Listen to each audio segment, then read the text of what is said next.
السلام علیکم ورحمۃ اللہ وبرکاتہ۔ بسم اللہ الرحمن الرحیم۔ ہماری سورہ بقرہ کا رکوع نمبر 14 ہے اور آیت نمبر 113 ہے۔ اللہ پاک فرماتے ہیں کہ یہود یہ کہتے ہیں کہ نصارہ کسی چیز کے اوپر نہیں ہے، اور نصارہ یہ کہتے ہیں کہ یہود کسی چیز کے اوپر نہیں ہے، حالانکہ وہ سب جو ہیں وہ اللہ تعالیٰ کی کتاب کو پڑھنے والے ہیں۔ تو اس آیت مبارکہ میں ایک مذہبی اختلاف کو جو ہے وہ بیان کیا گیا ہے،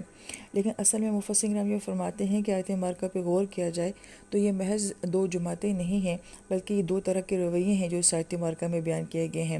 ایک طبقہ ایسا ہے جیسے کہ یہود کا، جو بہت پڑھا لکھا ہے، جو علم کی بات کرتا ہے، دلیل کی بات کرتا ہے، نکات کی بات کرتا ہے، گویا کہ وہ اپنے علمی غرور کی وجہ سے کسی دوسرے کو ماننے کے لیے جو ہے وہ تیار نہیں ہے۔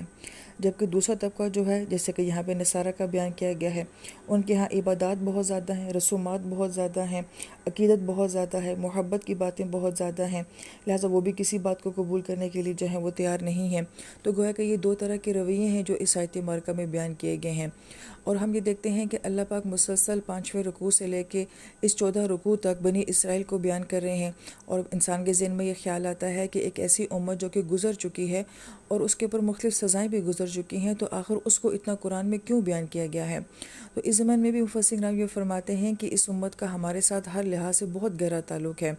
سنایا تو اس امت کو جا رہا ہے، لیکن دراصل میں سکھایا جو ہے وہ اس امت کو جا رہا ہے۔ تو ان کی وہ ساری خامیاں، کمی، کوتاہیاں جو کتاب کے سلسلے میں تھیں، جو نبیوں کے سلسلے میں تھیں، یا جو ان کی معاشرت کے لحاظ سے تھیں، وہ تمام کمی کوتاہیاں جو ہیں وہ آج اس امت کے اندر بھی جو ہیں وہ پائی جا رہی ہیں۔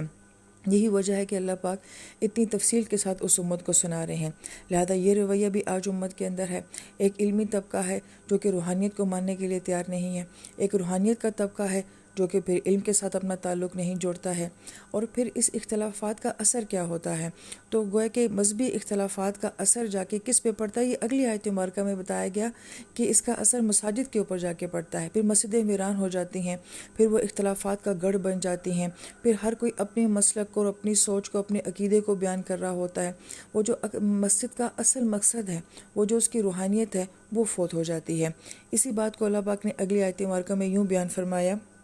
کہ اس سے بڑا ظالم اور کون ہو سکتا ہے جو کہ اللہ تعالیٰ کی مساجد میں اس کا نام لینے سے روکتا ہے اور اس کی خرابی کی کوشش کرتا ہے۔ اس آیت مبارکہ کے ضمن میں پہلی بات یہ کہی گئی ہے کہ مساجد لفظ جو ہے یہ سجدہ سے ہے۔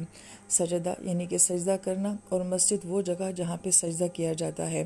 تمام انبیاء جو ہیں وہ ایک ہی دین لے کر آتے ہیں، مگر اس کے باوجود یہاں پہ ایک واحد کا لفظ نہیں لایا گیا۔ صرف بیت اللہ جو ہماری ایک بڑی مین مسجد ہے، اس کا نام نہیں لیا گیا، بلکہ مساجد کا نام لیا گیا ہے۔ اس کی وجہ یہ بیان کی جاتی ہے کہ دین تو تمام نبیوں کا ایک ہی تھا، مگر اس مناسبت سے کسی نے سینیگاگ بنا لیا جو کہ یہودیوں کی عبادت گاہیں تھیں، کسی نے چرچ بنا لیے جو کہ نصارہ کی عبادت گاہیں تھیں، اور مسلمانوں نے جو ہے وہ مساجد بنا لی۔ لہٰذا ہر وہ جگہ جہاں پر سجدہ کیا گیا ہے وہ سب اس لفظ مساجد کے اندر شامل ہو جاتا ہے۔ اور پھر گویا کہ اس لفظ سے ایک نسبت ابراہیم علیہ السلام سے بھی ہو جاتی ہے کہ سب سے پہلے وہ جگہ جہاں پہ اللہ پاک کو سجدہ کیا جائے، وہ گھر کس نے بنایا تھا؟ وہ ابراہیم علیہ السلام نے بنایا تھا۔ یہی وجہ ہے کہ بعض مفسرین کرام یہ فرماتے ہیں کہ اب 14 رکوع کے بعد اللہ تعالیٰ اس قوم کا تذکرہ چھوڑ دیں گے، اور اس سے آگے جو ہے وہ امت مسلمہ یعنی کہ نبی علیہ السلام کی امت کو مخاطب فرمائیں گے، اور اس ضمن میں تحویل قبلہ کی جو ہے وہ بات کی جائے گی۔ تو گویا کہ پہلے سے اللہ پاک ایک ذہن بنا رہے ہیں،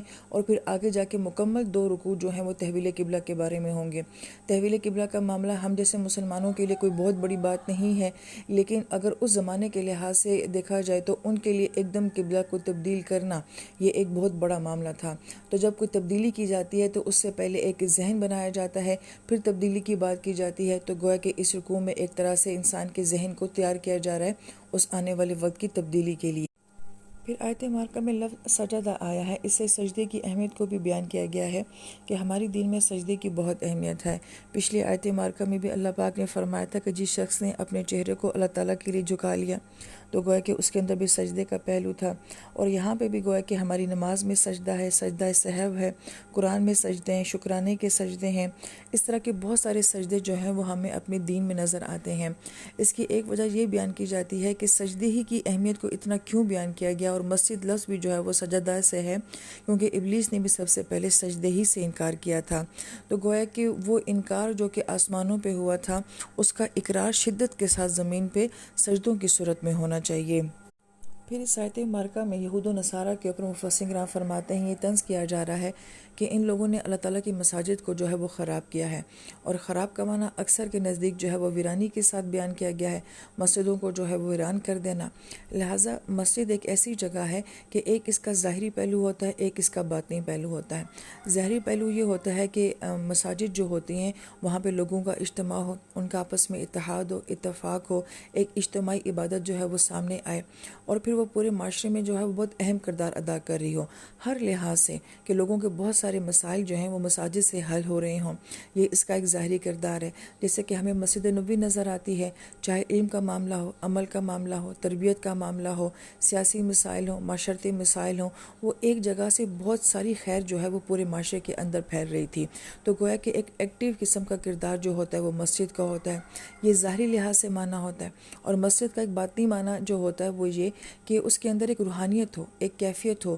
کہ جب مخلوق وہاں پہ آئے تو وہ اللہ تعالیٰ کے ساتھ جڑ جائے، اپنا ایک تعلق جو ہے وہ اللہ تعالیٰ کے ساتھ محسوس کریں۔ یہ دو طرح کے تعلق ہیں جو کہ مساجد کے ساتھ منسوب ہوتے ہیں۔ لیکن آیت مبارکہ میں یہ کہا جا رہا ہے کہ ان لوگوں نے جو ہے مساجد کو ویران کر دیا۔ ظاہری طور پہ کیسے ویران کیا؟ کہ ان کے علماء کرام کے کردار ایسے تھے کہ جس کی وجہ سے عوام الناس ان سے متنفر ہوتی تھی، لہٰذا ان لوگوں نے مساجد میں آنا چھوڑ دیا، تو مسجدیں جو ہیں وہ ظاہری لحاظ سے ویران ہوگی۔ اور اگر باطنی لحاظ سے دیکھا جائے تو اگر مخلوق آتی بھی تھی تو ہو سکتا ہے وہاں پہ واعظ بھی ہو رہا ہو، وہاں پہ بہت سارے معاملات اور عبادات جو ہیں وہ بھی ہو رہی ہوں، مگر وہ جو اصل روح تھی مسجد کی، کہ انسان اپنے گناہوں سے معافی مانگے، اللہ کے ساتھ تعلق پیدا کرے، آخرت کی فکر پیدا کرے، وہ روحانیت جو ہے وہ ان کے اندر ختم ہوتی جا رہی تھی۔ تو اب یہ یہود و نصارہ کے بارے میں بات کی جا رہی ہے، اور وہ کس طریقے سے تھا کہ ظاہری بات ہے اگر مساجد میں آپ ہر طرح کی بات کو بیان کریں، لیکن اصل چیز جو ہے کہ اللہ سے تعلق ہونا اور خوف خدا ہونا، آخرت کی فکر ہونا، وہ نہ بیان کیا جائے، تو گویا کہ آپ مساجد کی روح کو جو ہے وہ ختم کر رہے ہیں۔ اور ان کی تمام باتوں کو بیان کر کے اس امت کی جو ہے وہ اصلاح کی جا رہی ہے کہ مسجد اللہ کا گھر ہوتا ہے، اس کا ایک ظاہری طور پہ بڑا ایکٹیو کردار ہونا چاہیے، لیکن ہم یہ دیکھتے ہیں کہ صرف نمازوں کے وقت میں مساجد کھولی جاتی ہیں، اس کے بعد تالے لگا دیے جاتے ہیں، کوئی بھی جو ہے وہ مسجدوں کا رخ نہیں کرتا ہے، وہاں پہ کوئی درس و تدریس کا معاملہ نہیں ہوتا ہے، کسی ایکسٹرا واعظ کا معاملہ نہیں ہوتا ہے۔ یا ہم یہ دیکھتے ہیں کہ ایک محلے میں مسجد ہوتی ہے تو وہ کیا ایکٹیو کردار ادا کر رہی ہوتی ہے، بالکل خاموش مساجد ہوتی ہیں، ویران مساجد ہوتی ہیں۔ اور اس کا بھی جو ایک طرح سے الزام ہے وہ کس کے اوپر جاتا ہے کہ وہاں پہ جو امام ہیں، وہ جو خطیب ہیں، کیا ان کا کردار ایسا ہے کہ لوگ مساجد کے ساتھ جڑ رہے ہیں؟ اگر ایسا نہیں ہے تو گویا کہ یہ اس امت کے علماء کے لیے بھی ہے کہ وہ مساجد کے اندر ویرانی پیدا کر رہے ہیں۔ اور دوسرا معنی یوں بھی ہو سکتا ہے کہ بظاہر واعظ بھی ہو رہے ہیں، درس و تدریس بھی ہو رہی ہے، جمعہ بھی ہوتا ہے، 5 وقت کی نمازیں بھی ہوتی ہیں، لیکن انسان کو جو ہے وہ وہاں پہ کوئی کیفیت محسوس نہیں ہو رہی، کوئی روحانیت محسوس نہیں ہو رہی۔ اور اس کی وجہ کیا ہے کہ لوگ مساجد میں آئیں تو اللہ سے تعلق محسوس کریں، لیکن اگر ان کو صرف اختلافات بتائے جائیں اور ان کو صرف جو ہے ایک دوسرے کے اوپر طنز اور طعنے کی باتیں بتائی جائیں، یہاں تک کہ ممبر پہ بیٹھ کے ایک دوسرے کی کردار کشی کی جائے، یہاں تک کہ گالیاں بھی دی جاتی ہیں، تو ظاہری بات ہے کہ ظاہری لحاظ سے بھی عوام متنفر ہوتی ہے، مساجد میں نہیں آتی ہے، اور باطنی لحاظ سے بھی اس مسجد کی جو ہے وہ روح ختم ہو جاتی ہے۔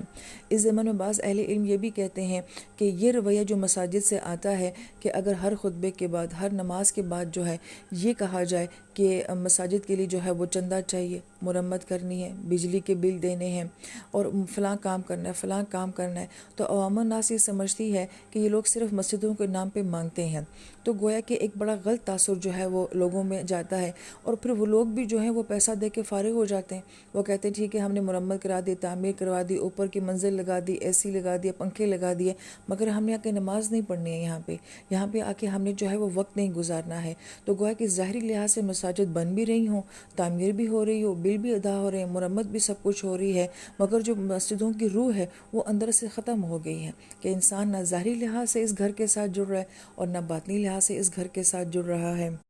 لہٰذا جو شخص بھی اس عمل کا ذمہ دار ہے جو کہ اللہ کے گھروں کے ساتھ ایسا کر رہا ہے، دانستہ یا نہ دانستہ، کہ وہ کسی بھی طرح کی ظاہری یا باطنی لحاظ سے مساجد کے اندر خرابی یا ویرانی کا سبب بن رہا ہے، اس میں آپ اور میں، ہمارے علماء، ہم سب کے رویے آ جاتے ہیں کہ ہم اللہ کے گھروں کے ساتھ کیا کر رہے ہیں۔ میرے کسی رویے کی وجہ سے تو کوئی شخص مسجد سے متنفر نہیں ہو رہا، مسجد سے دور تو نہیں ہو رہا، مدارس سے دور تو نہیں ہو رہا، تو یہ چھوٹا معاملہ نہیں ہے، یہ اتنا بڑا معاملہ ہے کہ اللہ پاک فرماتے ہیں کہ وہ دنیا میں بھی رسوا ہوگا، اور عذاب عظیم کی بات کی گئی ہے، اور بڑے عذاب کی بات آیت مبارکہ کے آخر میں تبھی کی جاتی ہے جب پیچھے کوئی بہت بڑا گناہ بیان کیا جائے۔ لہٰذا یہ بہت بڑا معاملہ ہے کہ جو شخص اللہ کے گھروں کے ساتھ کسی بھی طرح کی ویرانی کا معاملہ کرتا ہے وہ سخت رسوائی اور سخت عذاب کو دیکھے گا۔